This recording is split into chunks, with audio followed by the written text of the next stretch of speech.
Pemirsa, kita masih bersama Indonesia Lawyers Club dalam diskusi Bunda Putri, Bunda yang tertukar. Sekarang saya mau ke juru bicara Presiden. Malam, Mas. Selamat malam, Pak Karni. Selamat malam. Mas Yulian, dengar? Ya, kami dengar, Pak. Kami di Banjarmasin malam ini. Ya, saya dengar di Banjarmasin. Ada yang perlu ditanggapi dari diskusi yang berjalan? Iya, Pak Karni. Terima kasih sebelumnya ini. Saya terus terang tidak mengikuti dari awal, tapi saya mendapatkan laporan dari staf bahwa memang tadi dalam pembicaraan yang mengalir di diskusi di Indonesia Lawyers Club ini menyebutkan antara lain kira-kira bahwa Presiden SBY diminta atau harus memberikan keterangan mengenai Bunda Putri. Saya kira pada hal ini, pada kesempatan ini saya perlu mengulangi kembali apa yang disampaikan atau dikatakan dalam pernyataan pers beliau beberapa waktu yang lalu di Halim. Bahwa Presiden sesungguhnya tidak pernah menyebutkan, menjanjikan untuk mengungkapkan siapa Bunda Putri. Saya kira ketika ini menjadi ramai di media massa dalam beberapa hari belakangan ini, yang dimaksud mungkin, kalau saya tidak keliru, adalah pernyataan akhir beliau sebelum menutup pernyataan pers tersebut, yaitu, kalau boleh saya ulangi lagi kata-kata Presiden SBY saat itu, Pak, bahwa saya belum memiliki data yang lengkap tentang yang disebut-sebut Bunda Putri itu. Mudah-mudahan dalam 1-2 hari saya lebih tahu, sehingga akan makin tahu siapa-siapa yang bermain dengan kata-kata yang bohong itu, dan apa tujuannya, dan sebagainya. Ini sekaligus bagi saya bukan pejabat kecengan yang mau mereshuffle ngomong sama orang yang tidak jelas. Kira-kira seperti itu, Pak. Itu adalah poin atau apa yang kemudian ini dikejar terus di dalam diskusi kita akhir-akhir ini, seolah-olah Presiden tetap ditunggu untuk menghadirkan informasi atau memberikan klarifikasi dalam bentuk press statement atau pernyataan pers terkait dengan Bunda Putri. Ini yang mungkin saya harus jelaskan, Pak, bahwa tidak pernah Presiden SBY menjanjikan itu. Beliau mengatakan dalam 1-2 hari, itu dalam pengertian bahwa mudah-mudahan, artinya harapan beliau, akan ada perkembangan informasi terkait Bunda Putri. Dan kalaupun itu ada, itu tentu dalam pengertian hanya untuk internal atau pengetahuan beliau semata, bukan menjadi kewajiban untuk disampaikan kepada publik. Saya kira saya harus berhenti di sana, Pak Karni. Tapi satu pertanyaan aja, Mas. Apa berarti dengan pernyataan Mas Yulian ini, hari ini Presiden sudah tahu benar siapa itu Bunda Putri? Saya kira beliau mendapatkan updating atau perkembangan informasi terkait dengan siapa Bunda Putri. Tapi tentunya kita juga memahami bahwa dalam posisi sebagai kepala negara, kepala pemerintahan, Presiden SBY juga tidak akan mengungkapkan itu pada publik, apalagi kalau sampai melakukan hal-hal yang lebih jauh. Karena kita tahu ini adalah satu rangkaian di dalam proses pengadilan yang sedang berlangsung. Dan Presiden sebagaimana beliau seorang yang konstitusionalis, yang taat hukum, tidak mungkin beliau kemudian melakukan sesuatu yang bisa diinterpretasikan sebagai tindakan inkonstitusional atau mengintervensi hukum. Saya kira demikian.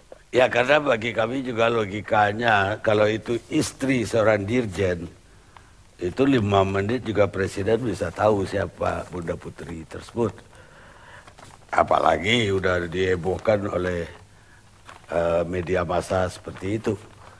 Baik, Mas Yulian, terima kasih atas penjelasannya. Terima kasih, Pak. Sekarang ke Pak Rizal Ramli. Pak Rizal salah satu yang mengatakan Bunda Putri sama Bunda Pur itu satu orang. Apakah masih pendapat itu? Karena kami menemukan yang namanya Bunda Putri istri dirjen, bisnisnya pupuk sampai hortikultura juga, impor bawang, impor sayur, impor buah apel di Indonesia mahal sekali juga lewat beliau rupanya. Bawang mahal sekali juga. Sementara Bu Pur, ini istri kepala rumah tangga.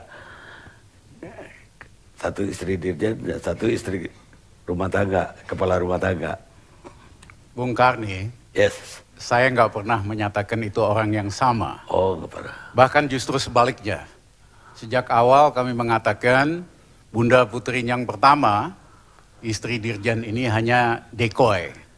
Decoy itu kalau dalam teori militer, kita lemparkan sasaran palsu atau misil palsu supaya ditembakin. Sehingga sasaran asli itu tidak kelihatan. Nah, inilah sasaran asli ini adalah B2. Istilah saya Bunda Putri 2. Oh, yang benar-benar berperan ini B2. Bunda Putri B2 dalam kaitannya dengan Hambalang dan sebagainya. Suaminya bekerja. Tapi bagi saya dua-duanya ini orang hebat. Yang satu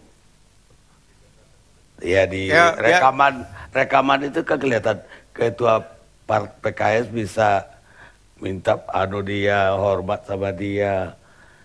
Saya kira kan siapa yang punya akses sama kekuasaan biasanya bisa jadi mata rantai, bisa dihormati. Tetapi yang penting B2 ini atau SS itu sekarang nggak jelas di mana posisinya. Sudah menghilang. Karena ini mata rantai, kalau habis B2 tentu ada B3.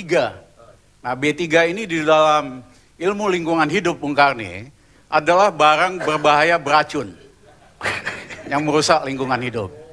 Nah, kenapa B2 ini menjadi penting? Karena ini missing link kepada B3. Ya. Dan saya dengar memang B2 ini terima uang cukup banyak. Masa pada level itu bisa terima uang cukup banyak. Dan yang kedua, kabur. Buat saya aneh waktu Presiden SBY marah sekali soal B1, Bunda Putri pertama. Kalau nggak ada apa-apanya sama Cikeas, masa marah sih? Ngapain sih? Cuek aja dong. Ya kan? Tetapi ini adalah bagian dari taktik untuk memunculkan sasaran palsu atau decoy. Supaya B2-nya itu, Bunda Putri yang kedua, orang berbeda itu supaya tidak kelihatan. Yang istri kepala rumah tangga maksudnya B2. Nah saya, Bung Karni, ini menunjukkan bahwa negara kita ini masih feudal. Ya, kalau di dalam sistem feudal itu selalu ada broker-broker di dalam kekuasaan. Kalau hanya presiden kenal siapa, pengusaha, pejabat, itu wajar. Tetapi begitu ada hengki-pengki, ada deal yang nggak benar, menjadi persoalan. Karena itu adalah bentuk dari penyalahgunaan kekuasaan. Nah, menurut saya, menterinya juga nggak berani cek, pejabatnya nggak cek. Kalau misalnya tidak feodal, dia tinggal telepon kok, presiden benar nggak sih ini, benar nggak sih itu, begitu. Tapi dalam suasana yang feodal, biasanya menteri atau pejabat di bawahnya nggak berani cek, ini apa. Menurut saya ini yang paling penting kita ubah, Bung Karni, supaya bangsa kita ini jangan terus-menerus jadi bangsa yang feodal. Ya, saya ada satu lukisan dari teman saya lulusan Jerman. Ya, seorang pemuda Indonesia yang pintar pegang buku. Sebetulnya bisa terbang tinggi dengan semangat merah putih.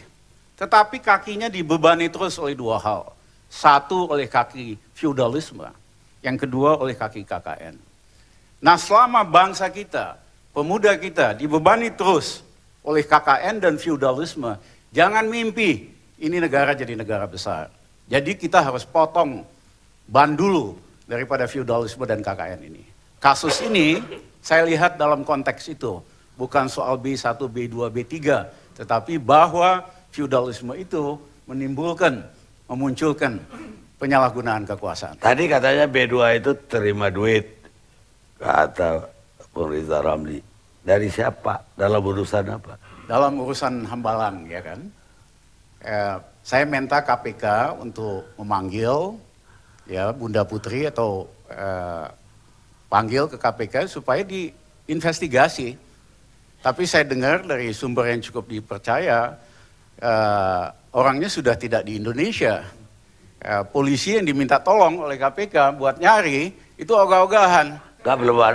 Belum ada permintaan katanya. Sebetulnya perintah presiden tuh permintaan jelas. Kan? Presiden kan minta perintahkan kepada Kapolri. Itu untuk Bunda Putri, bukan B2. Iya. Gak terus aja. Aduh, pegang nada dia bilang punya juga satu. Jadi Bung Kardi, Apa bisnisnya B2 ini? saya kira bisnisnya mah nggak penting ya, broker lah kasarnya, broker terhadap kekuasaan, ya kan. Kalau nggak ngapain para pelaku hambalang setoran sama si ibu B2 ini? Siapa dia? Itu kan sama misalnya kepala rumah tangga saya atau kepala pembantu saya ketemu pejabat ini, pejabat itu, dapat uang. Siapa dia? Nah, oleh karena itu penting untuk menghadirkan B2 ini. Kami minta KPK jangan ragu-ragu untuk menghadirkan, minta polisi panggil Interpol agar supaya dihadirkan, agar supaya kebuka semua jelas lah. Kenapa Bu Rizal itu tidak minta KPK juga manggil B1? Karena B1 sih udah jelas nanti pasti dipanggil saya kira. Karena kasus sapi ini kan udah jelas, saya kira akan dipanggil pada waktunya. Nah, saya hanya ingin mengingatkan Bung Karni, waktu mula-mula segmen jadi topik, istana tuh sibuk membantah. Ya kan, nggak kenal, nggak tahu. Ya, dan ternyata setelah diramaikan, setelah teman-teman media tanya, saya bilang, saya yakin betul, kenal kok. Gitu aja kok nggak ngaku. Ya, kayak kacang lupa sama kulitnya. Ya, belakangan setelah diramein ngaku bahwa kenal gitu loh. Jadi kebiasaan seperti ini saya kira harus sebagai pemimpin janganlah hari gini tuh terang benderang. Semua bisa dibaca dan diikuti. Semua informasi bisa didapatkan. Sudah waktunya kita transparan. Terima kasih. Baik, sebetulnya saya mau ke LBHI, tapi waktu kita udah habis, kita rehat sejenak.